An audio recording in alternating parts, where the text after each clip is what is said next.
மார்கழித் திங்கள் 16ஆம் நாள் திருவெம்பாவை 16ஆம் பாடல்.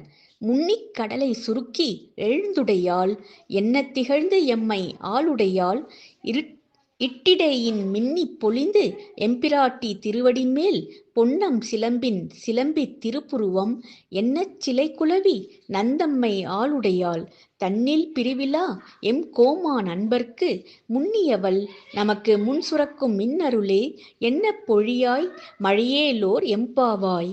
விளக்கம்: இயற்கைதான் இறைவனோடு எத்தனை அழகாக ஒன்றிருக்கிறது.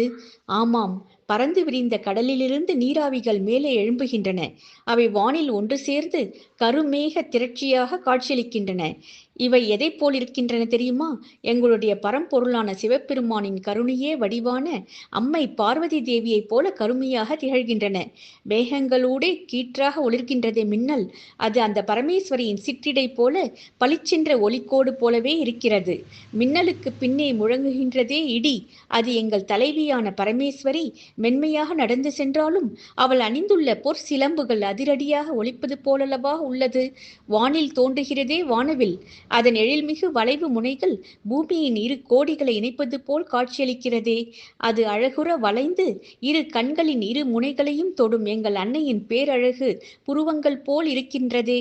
என்றென்றும் ஈசனை பிரியாத இனிய தலைவி அவள். நாமெல்லாம் அவளுடைய கணவரான இமயவானை வணங்குகிறோம் என்று தெரிந்தால் பெரும் மகிழ்ச்சியுற்று எல்லா நலன்களையும் செல்வங்களையும் வாரி வழங்க மாட்டாளா? கருமேகங்களிலிருந்து பொழியும் அருவி அணைய மழையைப் போல அன்னையின் அருளுக்கு அணை உண்டோ? மழையே, நீயும் அதே போல் விடாது பொழிவாயாக. இயற்கை பொக்கிஷமே, எம் இறைவனின் அருட்பிரசாதமே, உன்னை நாங்கள் எந்நாளும் போற்றி மகிழ்வோம்.